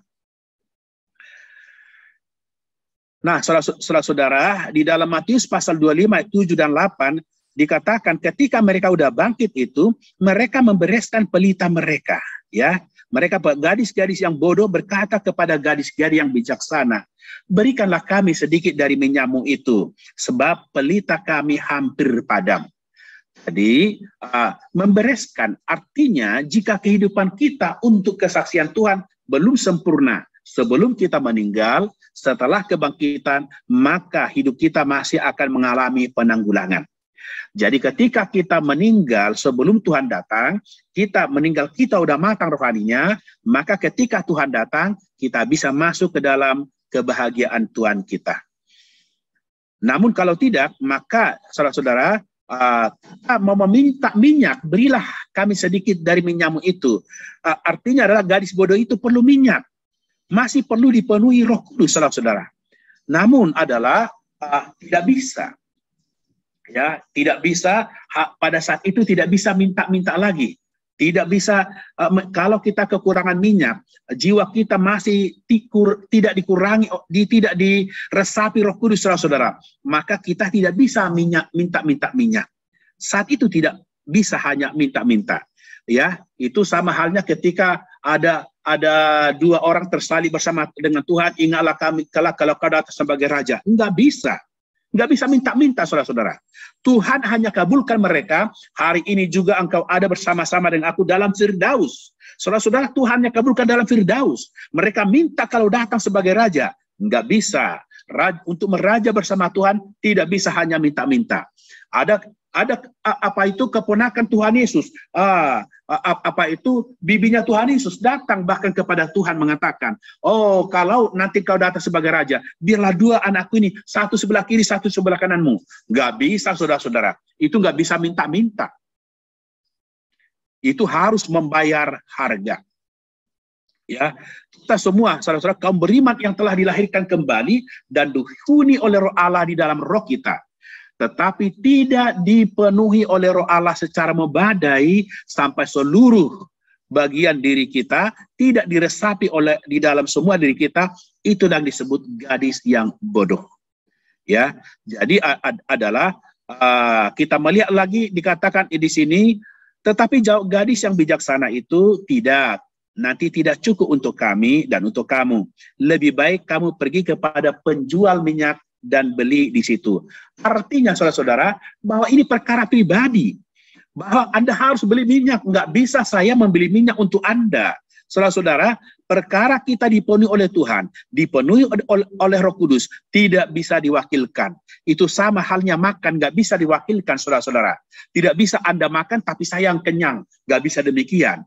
Saudara-saudari, tidak bisa nanti, kalau Tuhan datang nanti, suami istri harus masing-masing. Suami istri masing-masing menuntut Tuhan. Nggak bisa nanti kalau Tuhan datang, wah kalau istri saya diangkat, nanti saya pegang tangan kakinya. Nggak bisa. Saudara-saudara, itu perkara pribadi. Kita harus membeli minyak. Artinya kita harus mengeluarkan harga agar kita dipenuhi Roh Kudus. Harga apa? Kita perlu meninggalkan dunia, menanggulangi diri. Oh Tuhan, kita harus mengutamakan Tuhan di atas segala-galanya. Kita harus menganggap segala sesuatu rugi karena pengenalan akan Kristus, Yesus Tuhan kita jauh lebih mulia daripada semuanya itu. Kita harus membeli. Saudara-saudara, minyak ini harus kita beli. Persoalannya, kita beli hari ini atau kelak. Kalau kelak kita beli, udah kaset. Terlambat, saudara-saudara. Kita perlu hari ini membeli minyak. Supaya Tuhan datang, saudara-saudara, kita bisa masuk ke dalam kebahagiaan Tuhan kita. Nah, saudara-saudari adalah, karena itulah, di ayat 10 mengatakan, akan tetapi, waktu mereka sedang pergi untuk membelinya, datanglah mempelai itu, dan mereka yang telah siap sedia, masuk bersama-sama dengan dia, ke dalam ruang perjamuan kawin, lalu pintu ditutup. Saudara, itulah sama yang dikatakan dalam kitab Wahyu, marilah kita bersukacita dan bersorak-sorai dan memuliakan dia, karena hari perkawinan anak domba telah tiba, dan pengantinnya telah siap sedia. Berjaga-jaga dan siap sedia seharusnya menjadi latihan kita sehari-hari untuk menyambut kedatangan Tuhan. Kita perlu bersiap sedia setiap saat. Jadi sebenarnya kita adalah orang yang sudah diundang ke pesta perkawinan anak domba itu. Tetapi apakah kita mempersiapkan diri atau tidak, itu terserah Anda dan saya. Maka itu tadi saya bilang, Anda siap atau tidak siap, Tuhan kita pasti akan datang kembali. Tapi semoga kedatangan Tuhan itu adalah membawa bahagia bagi kita, karena kita telah mempersiapkan diri. Jangan nanti adalah kita datang setelah udah membeli minyak, pintu udah ditutup, lalu mengetuk-ngetuk supaya pintu dibuka. Tuhan mengatakan, aku tidak mengenal kamu. Saudara-saudari, sangat mengerikan kalau waktu itu Tuhan mengatakan, aku tidak mengenal kamu. Kenapa? Karena pintu sudah ditutup. Pintu ditutup ini artinya bukan keselamatan, bukan pintu keselamatan, karena kita sudah beroleh selamat. Tetapi ini adalah pintu kenikmatan terhadap perjamuan kawin anak domba. Kita tidak mengenal Tuhan. Tuhan mengatakan, aku tidak mengenal kamu. Artinya adalah Tuhan tidak memperkenankan kita, tidak melayakkan kita mengambil bagian dalam perjamuan kawin itu. Kita tidak bisa mendapatkan pahala. Kita kehilangan kenikmatan pahala pada zaman kerajaan 1000 tahun. Karena kita tahu, saudara-saudara, mengenai adalah keselamatan dan pahala itu adalah berbeda. Keselamatan itu adalah karena kasih karunia, dengan cuma-cuma karena iman. Sedangkan pahala itu menurut keadilan dan menurut perbuatan kita. Untuk menerima keselamatan adalah kita menerima hidup yang kekal. Tetapi untuk pahala, kita adalah meraja bersama dengan Kristus. Untuk keselamatan, kita peroleh pada zaman ini. Tetapi pahala, kita peroleh pada zaman yang akan datang. Untuk keselamatan adalah bagi orang berdosa. Sedangkan pahala untuk orang yang sudah percaya. Untuk keselamatan diterima oleh semua orang percaya. Tetapi pahala adalah diterima oleh semua para pemenang. Nah, saudara-saudari, pelajaran dari sini yang dapat kita petik, seperti ayat 13 mengatakan, karena itu berjaga-jagalah, sebab kamu tidak tahu akan hari maupun akan saatnya. Kita perlu menjadi orang yang berjaga-jaga. Poin yang terakhir adalah sikap kita. Saudara-saudari, karena waktunya tidak banyak lagi, saya akan percepat. Sikap kita, saudara-saudara, kita perlu mengalami perubahan atau pembaharuan di dalam pikiran, di dalam akal budi kita, seperti dikatakan dalam Roma 12, dikatakan supaya kita berubahlah oleh pembaharuan budimu. Pikiran adalah bagian daripada jiwa kita. Dan perubahan ini, seperti tadi kita sudah baca, kita ini diubah oleh Tuhan Sang Roh. Kita diubah menjadi serupa dengan gambar Tuhan. Selain itu, kita juga perlu menjadi orang yang membeli kebenaran. Pada saat itu kita membeli kebenaran, jangan menjualnya. Demikianlah hikmat didikan dan pengertian. Artinya kita akan membeli. Apakah kita beli hari ini atau nanti? Semoga kita mau membayar harga. Hari ini kita beli kebenaran. Hari ini kita diubah oleh Tuhan. supaya minyak dalam buli-buli kita semakin dipenuhi. Nah, dikatakan di sini membeli itu adalah membeli daripada Tuhan. Apa itu? Emas, pakaian putih, dan minyak. Emas itu melambangkan sifat Allah. Pakaian putih melambangkan Kristus, dan emas itu melambangkan Roh Kudus. Artinya, kita perlu mengeluarkan harga untuk bisa menikmati Allah Tritunggal makin tersusun dalam diri kita. Untuk hal ini, kita perlu, saudara-saudara, mengasihi Tuhan dengan 4 segenap. Segenap hati, segenap jiwa, segenap akal budi, dan dengan segenap kekuatan kita. Apapun yang kita lakukan untuk Tuhan, apapun yang sudah kita miliki dalam dunia ini, demi Tuhan kita anggap rugi. Karena untuk mengenal Kristus. Kenapa? Karena adalah oleh karena dialah aku melepaskan semuanya itu dan menganggapnya sampah. Supaya aku memperoleh Kristus. Jadi Kristus ini perlu lebih banyak dan lebih banyak lagi bertambah-tambah di dalam kita. Supaya dia lebih banyak bertambah dalam diri kita, berarti dari kita berkurang. Harus berkurang harga diri kita, berkurang bangga diri kita, berkurang sombong kita, dan macam-macam hal. Saudara-saudari, sikap kita selain itu, kita perlu menikmati firman Tuhan. Ya, segala tulisan yang diilhamkan Allah ini perlu kita nikmati, karena ini berfungsi mengajar, menyatakan kesalahan, memperbaiki kelakuan, mendidik orang dalam kebenaran. Kiranya firman Tuhan ini senantiasa teranyam ke dalam diri kita, sehingga kita kita disusun, diam dengan segala kekayaannya firman Tuhan di dalam kita ini. Sehingga kita seorang dengan yang lain dapat mengajar dan menegur sambil menyanyikan dan kita mengucap syukur kepada Allah. Untuk kita bisa menikmati firman Tuhan, saudara-saudara, kita perlu mengalahkan ranjang kita. Kita perlu pagi-pagi kita ini bangun, datang berharap kepada firman Tuhan. Oh, kita datang merenungkan firman Tuhan. Harus mengalahkan ranjang, mengalahkan selimut, saudara-saudara, mengalahkan bantal kita. Pagi-pagi kita datang menikmati Tuhan, berdoa, merenungkan firman Tuhan. Jadi, saudara-saudara, selain itu, untuk kita semakin menyusun minyak di dalam buli-buli kita, kita pun perlu menjadi orang yang senantiasa mengaku dosa kita pada Tuhan. Jangan pernah menyembunyikan kesalahan kita. Semakin kita mengaku dosa, kita semakin dikasihi, dan kita semakin akan diampuni oleh Tuhan, dan hayat Tuhan semakin bertambah-tambah di dalam diri kita. Saudara-saudari, waktu kita sudah tidak banyak lagi.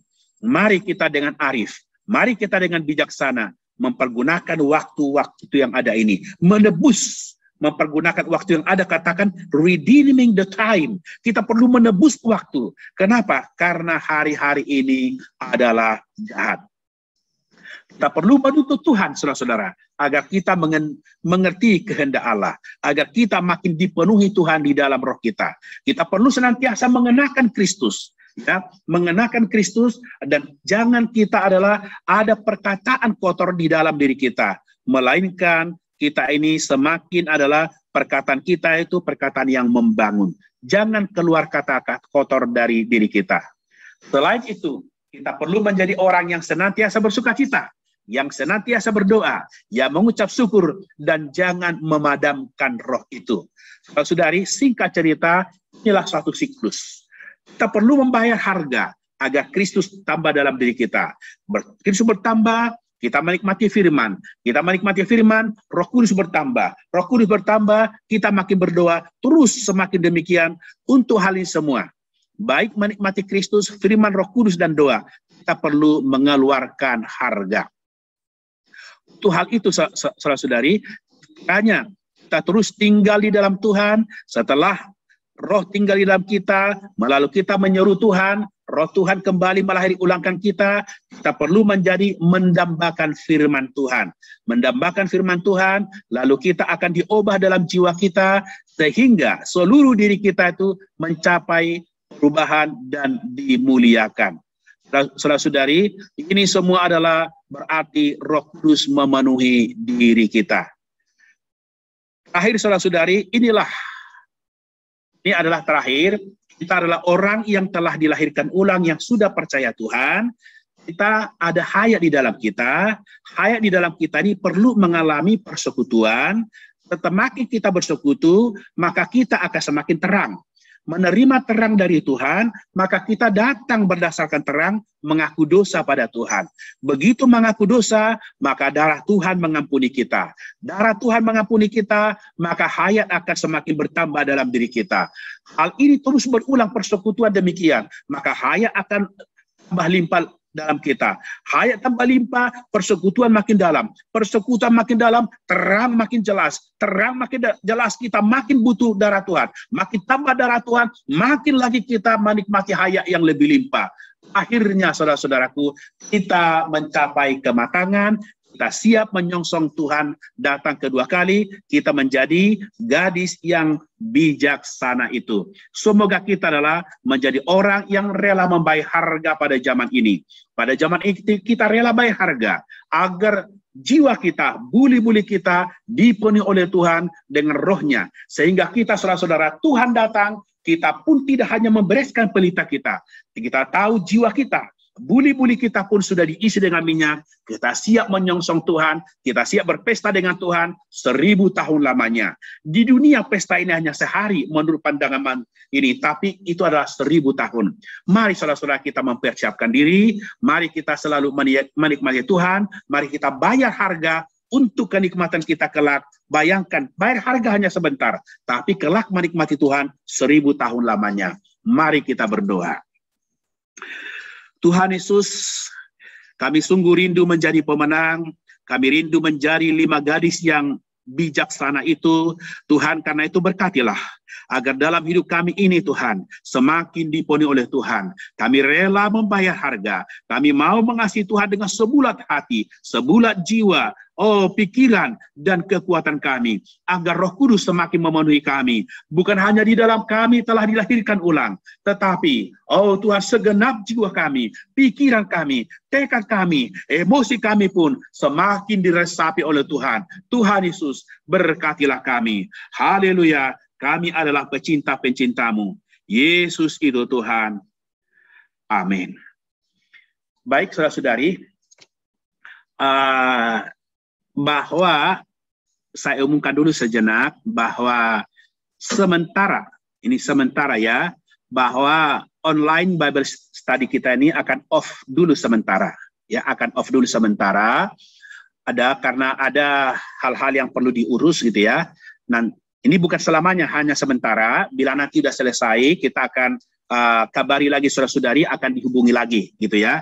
Nah, selain itu saudara-saudari, melalui kesempatan ini saya juga ingin menyampaikan saudara-saudara bahwa kita bersyukur bahwa kita ada pemerintah kita yang telah kita pilih, yang telah Tuhan tetapkan. Nah, sudah berjibaku saudara-saudara bagaimana untuk mengatasi pandemi ini. Nah, kita saudara-saudara, mari kita menerapkan protokol kesehatan supaya penyebaran virus ini makin cepat terputus. Gitu ya, supaya negara kita ini cepat bisa pulih kembali, karena bukan hanya sakit penyakit yang ada, imbasnya pun banyak orang ada yang kerjanya juga sulit, ada yang dipecat, ada juga ekonominya sulit. Maka saudara-saudari, kita pun perlu bangkit berdoa agar Tuhan segera menyelesaikan perkara ini. Bila ada yang harus kita bertobat, bila ada kita harus mengaku dosa, mari kita mengaku dosa kepada Tuhan, supaya kita berdoa untuk negeri ini, agar Tuhan memulihkan bangsa kita. Baik saudara-saudari, saya serahkan kembali ke saudara Filemon, siapa tahu kita ada tanya jawab yang hendak kita bahas bersama-sama. Amin. Baik, terima kasih Pak Altin atas penyampaian firman yang sungguh nikmat, sungguh kaya. Semoga setiap kita juga bisa menikmatinya. Baik, kita akan masuk ke dalam sesi tanya-jawab. Sudah ada beberapa pertanyaan yang masuk, dan saya akan memberikan pertanyaannya didahulukan yang sesuai dengan topik malam hari ini. Oke, Pak Altin, pertanyaan yang pertama. Saya mau bertanya, apakah kita bisa memastikan diri kita sendiri atau memastikan saudara kita termasuk kelompok gadis bijak atau kelompok gadis bodoh? Baik, saudara-saudari, adalah itu adalah Anda sendiri yang bisa memastikannya. Jadi adalah tergantung Andanya. Paulus ketika di kitab Filipi mengatakan, dia mengatakan itu, dia telah melupakan semuanya itu. Karena dia ingin memperoleh hadiah. Jadi dikatakan bukan berarti aku telah mendapatkannya, tetapi ini aku lakukan. Aku melupakan apa yang telah di belakangku dan berlari-lari kepada apa yang di hadapanku. Berlari-lari untuk memperoleh panggilan surgawi dari Allah dalam Kristus Yesus. Saudara-saudara, sikap kita hari ini yang perlu kita miliki, kita bisa berlari-lari. Berlari artinya kita mengejar. Tapi saudara-saudara, Paulus di akhir hidupnya, menjelang dia meninggal, di kitab 2 Timotius dia mengatakan, aku telah mengakhiri pertandingan yang baik. Aku telah mencapai garis akhir. Aku telah memelihara iman. Sekarang telah tersedia bagiku mahkota kebenaran. Tetapi bukan hanya kepadaku, melainkan bagi semua orang yang merindukan kedatangannya. Jadi saudara-saudara adalah, kalau Anda masih bertanya kepada saya, apakah kita bisa memastikan, berarti Anda sendiri belum pasti. Iya kan? Tapi kalau Anda bertanya pada saya saat ini, saya pun belum bisa mengatakan saya pasti. Tetapi saya seperti Paulus yang di kitab Filipi, saya berlari-lari, melupakan apa yang di belakangku. Pengalaman saya dulu baik atau tidak, gagal atau tidak, saya lupakan. Saya harus berlari-lari sampai aku memperoleh panggilan surgawi itu. Tapi saudara-saudari, alangkah indahnya kalau sampai di akhir daripada hidup kita, kita bisa mengatakan, aku telah mengakhiri pertandingan yang baik. Saudara-saudari, jadi ini jangan hanya ditulis ketika kita meninggal, ya. Ketika meninggal lalu ditulislah kata-kata yang indah, ya kan? Aku telah mengakhiri pertandingan yang baik. Saya kadang-kadang bingung, saudara-saudari, ya. Kadang-kadang ada keluarga meninggal, minta saya gitu ya, minta saya memberikan kata-kata rohani di pusaranya gitu loh. Mau ditulis di pusara. Saya bingung. Biasanya saya nggak mau, saya kasih aja ayat tema. Tolonglah Bapak yang kasih katanya. Ada orang lagi, saudara-saudara, ada orang jadi adalah bunuh diri, ya, bunuh diri keluarganya, jadi tidak ada yang melayani. Dari gereja mana tidak, agama mana enggak, saya juga akhirnya karena mereka tahu saya hamba Tuhan, minta saya layani, ya udah saya layani. Setelah saya layani, mintalah di batu tulisannya supaya ditulis gitu kan, kata-kata rohani. Lah saya nggak mau, saudara-saudara. Lalu saya kasihlah ayat-ayat ini ya, biasanya di pusara orang tulis ini. Tolong Pak Pendeta pilihkan, dia bilang.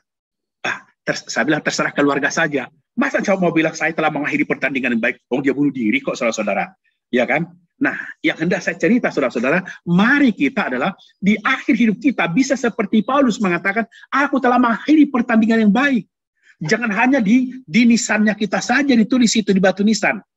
Tapi adalah benar-benar, aku telah mengakhiri pertandingan yang baik.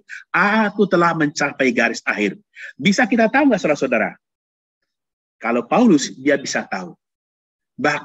Jadi semoga kita adalah seperti Paulus. Ada lagi kah? Amin. Baik, pertanyaan selanjutnya, Pak Alten. Bagaimana langkah nyata membayar harga? Apa yang harus saya lakukan untuk membayar harga? Arya. Saudara-saudari, saya tidak tahu peserta Bible Study ini ada dari Indonesia bagian timur atau tidak gitu ya. Ada di Indonesia Timur atau Tengah, mungkin mereka di sana udah 10:30 ya. Ini termasuk bayar harga, saudara-saudara.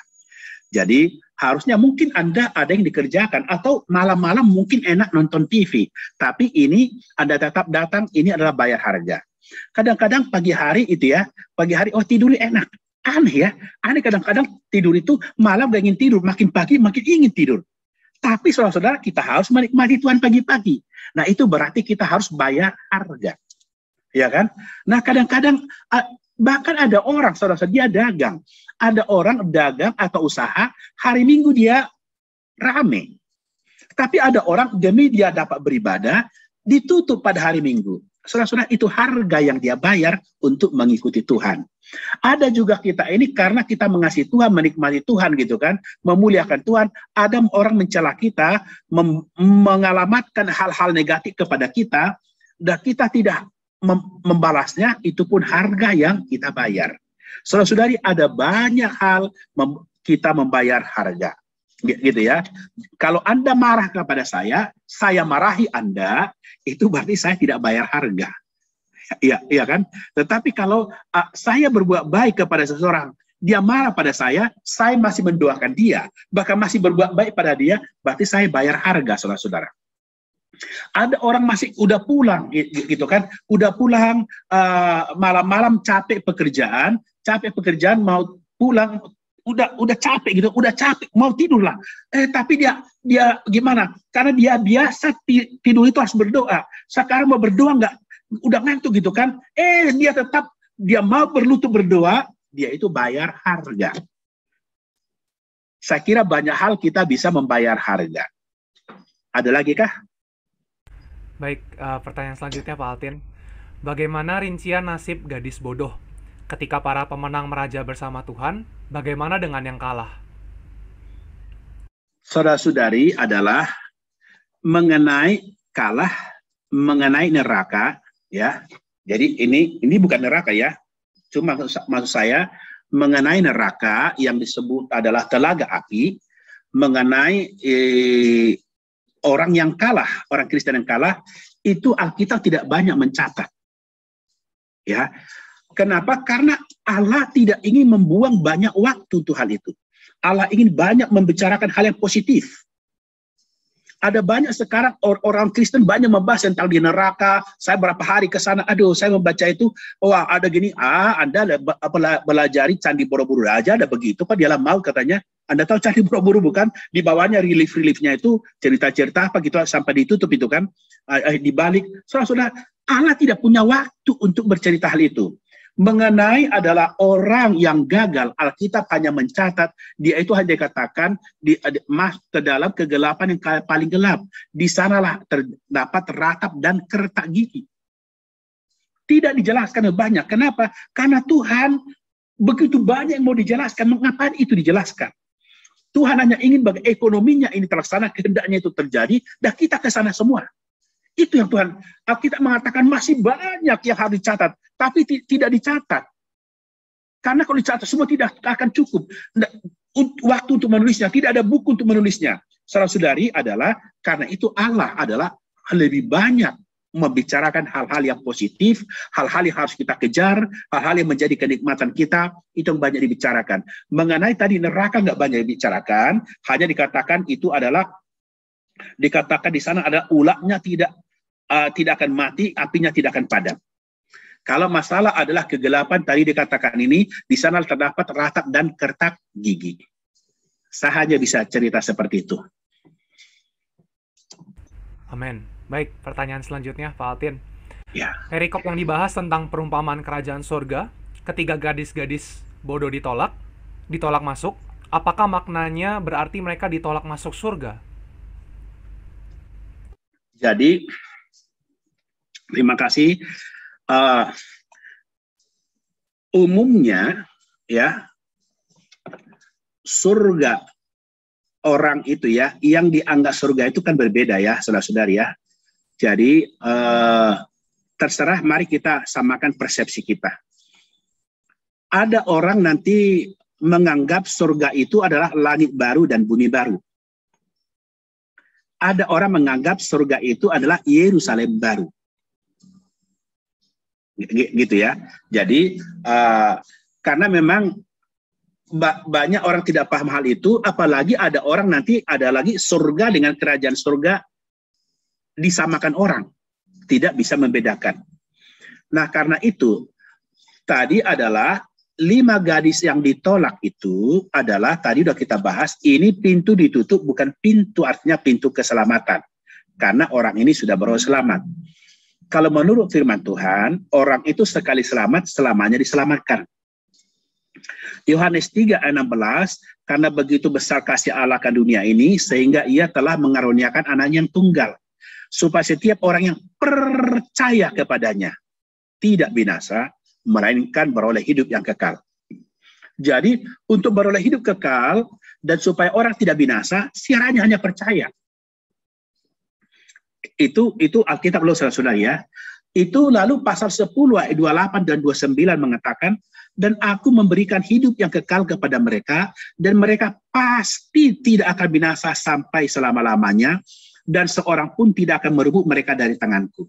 Jadi, apapun itu saudara-saudara, tidak akan bisa binasa lagi. Sekali selamat, beroleh selamat. Itu tadi kalau Anda pandang itu sebagai surga. Artinya selamat, percaya Tuhan, dia pasti masuk surga. Tetapi belum tentu masuk kerajaan surga. Kita bercerita tentang tadi ini adalah 5 gadis bijaksana yang masuk ke dalam pesta perkawinan anak domba itu kita bercerita kerajaan surga. Kerajaan surga itu 1000 tahun. Surga itu adalah selama-lamanya. Jadi orang percaya Tuhan pasti dia masuk surga. Pasti memperoleh hidup kekal. Dan tidak akan binasa sampai selama-lamanya. Tetapi belum tentu masuk kerajaan surga. Kerajaan surga dulu, baru adalah surga. Nah, karena itu tadi saya bilang, sorry bukan promosi, tapi kalau Anda ada yang mau lebih jelas, boleh apalagi menggali lagi di YouTube saya, Altin Shomping ya, nama YouTube-nya itu, boleh dilihat di sana. Tadi tentang apa tadi itu adalah pemenang tahap awal dan pemenang tahap akhir. Nanti Anda akan melihat di sana perbedaannya itu adalah kerajaan surga dan surga itu apa. Jadi gadis bodoh ini adalah pintu ditutup hanya untuk kerajaan surga. Kenapa? Karena dia harus membeli minyak di sana. Ya kan? Membeli minyak, tetapi nanti akan masuk kembali ke surga. Karena akan selama-lamanya bersama dengan Tuhan. Karena begitu kita percaya, selamanya berselamat, dan dikatakan mereka pasti tidak akan binasa sampai selama-lamanya. Berarti sudah tidak mungkin masuk neraka, sudah tidak mungkin lagi masuk lautan api. Karena tidak mungkin lautan api berarti adalah masuk surga atau Yerusalem baru. Begitu jawaban saya. Ada lagi kah?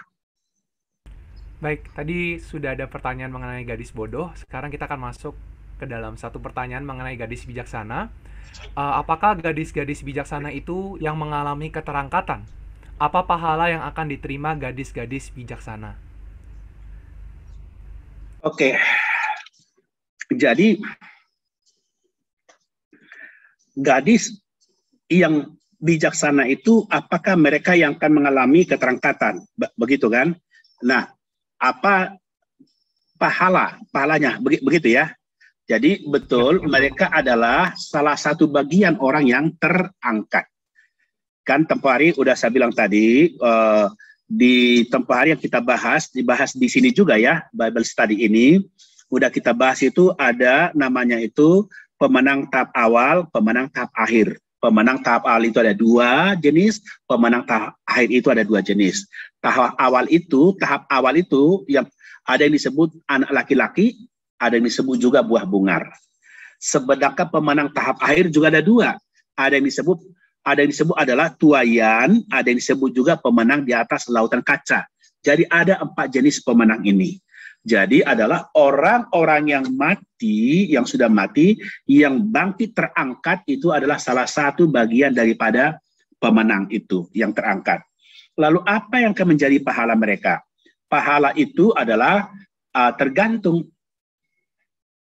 Ya, mereka adalah saudara-saudari, hayat mereka matang itu adalah syarat mereka untuk bisa terangkat. Syarat mereka bisa meraja bersama Tuhan. Tetapi apakah pahala mereka nanti, kerajaan mereka tergantung. Kenapa? Karena kalau seandainya pasal 25 ini kita bahas lagi, di sana nanti ada perumpamaan lagi tentang pekerja-pekerja. Ya, ada yang memiliki 1 talenta, 2 talenta, 5 talenta. Jadi kelak apakah kita akan saat jumpa Tuhan, apakah kita mendapatkan 2 jadi 4, 5 jadi 10? Saudara-saudara, itu tergantung adalah bagaimana pelayanan kita hari ini. Artinya adalah kalau kita membaca pasal 25 kitab Matius, kelak di hadapan Tuhan di tahta pengadilan Kristus, ya, setiap orang percaya Tuhan Yesus akan diadili di tahta pengadilan Kristus. Pengadilan itu saudara-saudara ada 3 jenis pengadilan. Ada yang disebut adalah tahta kemuliaan, ada tahta pengadilan Kristus, ada tahta putih. Ya, ada 3 jenis itu. Nah, tahta kemuliaan itu adalah bagi bangsa-bangsa, tahta putih bagi orang-orang yang tidak percaya Tuhan tapi sudah meninggal, tetapi untuk orang Kristen pengadilannya itu disebut tahta pengadilan Kristus. 2 Korintus 5 ayat 10.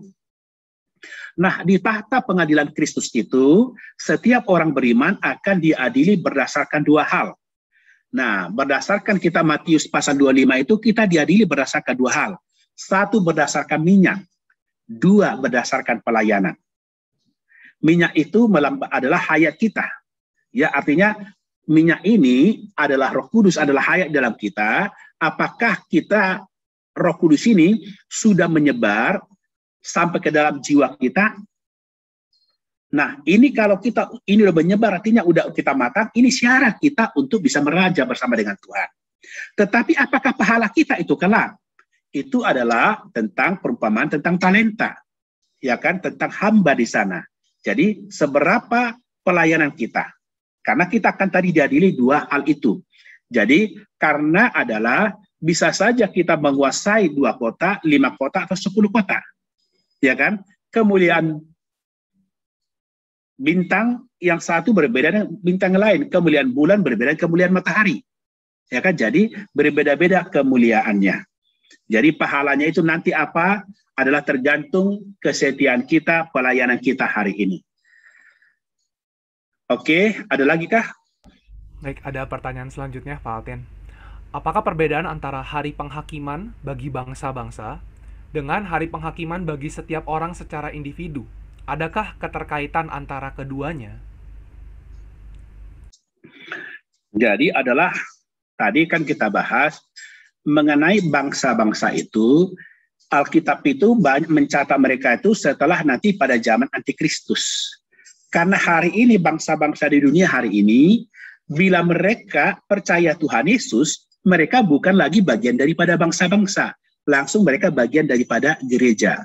Sehingga penghakiman kita dengan penghakiman bangsa-bangsa nanti itu berbeda. Penghakiman kita itu adalah nanti di tahta kemuliaan Kristus. Sedangkan bangsa-bangsa itu adalah, saudara-saudari, bangsa-bangsa ini kan ada dua ya. Bangsa-bangsa yang sudah meninggal tapi tidak percaya Tuhan Yesus. Itulah nanti diadili, Wahyu 20 dikatakan di tahta putih. Itu kan orang-orang mati semua tuh yang dibagikan.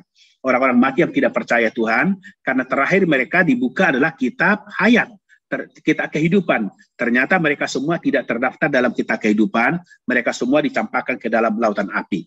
Sedangkan penghakiman untuk bangsa-bangsa yang masih hidup, tapi belum percaya Tuhan Yesus, mereka itu di zaman Antikristus adalah mereka menerima cap 66 itu, entah mereka di dahi mereka atau di tangan mereka menerima cap 666, cap Antikristus.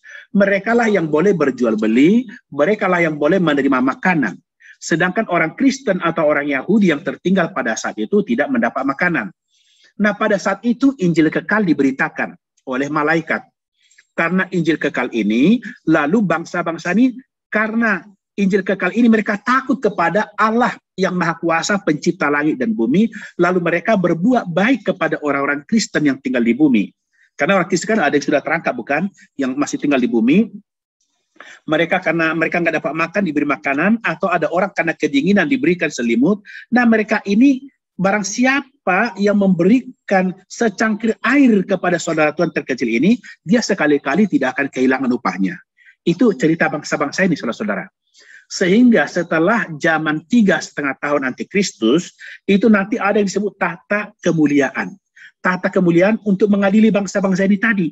Nah, orang yang berbuat baik kepada orang Kristen yang tinggal di bumi pada saat itu, atau orang Yahudi, mereka itu akan dianggap sebagai domba. Ya, atau di dalam Matius 13 itu dianggap sebagai ikan yang baik. Nah, jadi mereka itu menjadi domba.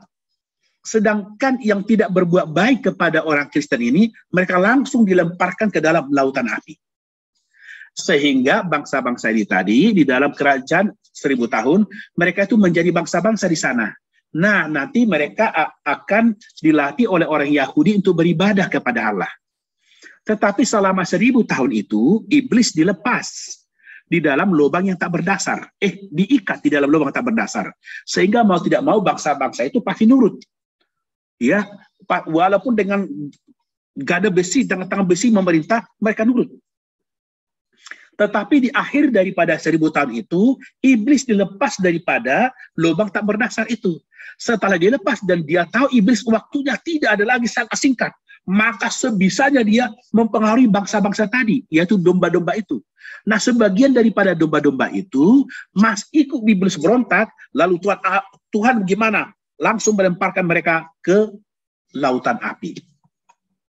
Sedangkan bangsa-bangsa tadi yang mereka jadi domba di dalam kerajaan 1000 tahun itu, mereka yang tidak berontak lagi, mereka itu menjadi rakyat di dalam langit baru dan bumi baru. Kira-kira itu yang bisa saya sampaikan. Ada lagi kah? Amin. Mungkin karena waktu, Pak Altin, satu pertanyaan terakhir. Apakah orang yang masuk di dalam kesusahan besar masih bisa ikut perjamuan kawin anak domba? Apakah pemenang tahap akhir juga masih bisa ikut perjamuan kawin anak domba? Oke. Ini di kerajaan 1000 tahun kita berbicara berarti tadi orang Kristennya ya. Karena di kerajaan 1000 tahun itu kan ada tadi juga bangsa-bangsa kan. Nah, orang Kristen yang masuk kerajaan, masuk tadi aniaya besar zaman Antikristus itu, mereka ya bisa, tentu mereka akan bisa masuk ke dalam kerajaan 1000 tahun. Mereka akan menjadilah yang disebut tadi adalah tuaian atau adalah pemenang di atas lautan kaca. Jadi tuaian artinya karena semua mereka jadi matang. Mereka meraja di dalam kerajaan 1000 tahun. Disebut pemenang lautan kaca adalah mereka itu yang dipaksa menyembah patung, menyembah antikristus, tapi mereka nggak mau menyembah, hanya mereka dibunuh. Mereka dibunuh pada zaman 3,5 tahun terakhir itu, mereka itulah disebut pemenang di atas lautan kaca. Mereka juga adalah meraja bersama dengan Tuhan dalam kerajaan 1000 tahun. Oke kah? Amin. Baik, terima kasih Pak Altin atas setiap jawaban yang telah diberikan. Saudari, saya ingin mengucapkan terima kasih lagi atas ketersediaan waktu untuk datang Bible Study online malam hari ini. Sekali lagi dalam kasih kami ingatkan bahwa Bible Study online Yasmerin akan ada break atau istirahat untuk sementara waktu. Kiranya kita tetap menjadi gadis-gadis yang bijaksana, kita mengumpulkan minyak, membiarkan roh kita terus membara bagi Tuhan. Bible Study online kita sampai di sini. Kita boleh membuka mikrofon kita juga boleh menyapa Pak Altin. Tuhan Yesus memberkati saudara-saudari. Terima kasih Pak Alvin. Terima kasih Pak Alvin. Terima kasih Pak Samuel. Terima kasih Bu Kristina Stompul. Terima kasih Kristina. Haleluya Pak Bambang Sujarto. Amin. Terima kasih Pak Richard. Amin. Terima kasih semua ya. Nanti. Terima kasih. Terima kasih semua. Boni kasih Tuhan. Terima kasih Sarah Sitompul. Seto Siau. Terima kasih Neti. Terima kasih Thomas Rianto. Puji Tuhan. Terima kasih juga Pak Filimon. Terima kasih Sarah Sitompul. Terima kasih BSPL. Terima kasih Bambang. Haleluya Bambang Wina. Terima kasih semua Alvin, Edwinson. Yesus itu Tuhan. Ya, Yesus itu Tuhan. Rohani. Terima kasih Samuel Adi, Wahyuni, Thomas. Haleluya. Terima kasih Pak Siombri. Haleluya. Neti Tarto. Amin. Haleluya. Siap. Wah, ini lompat-lompat nama semua. Neti Tarto Trisnawati. Terima kasih, puji Tuhan. SPN Dwi Prihono ya, puji Tuhan. Terima kasih. Baik, makasih. Sampai jumpa semua lagi, saudara-saudari. Haleluya. Herman Harson. Haleluya. Herman, puji Tuhan, puji Tuhan.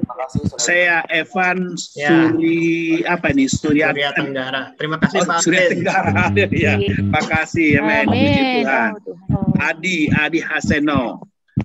Harsono, amin, puji Tuhan. Oke, baik saudara-saudari, sampai Tuhan Gedi. Terima kasih. Puji Tuhan, selamat malam Trisnawati.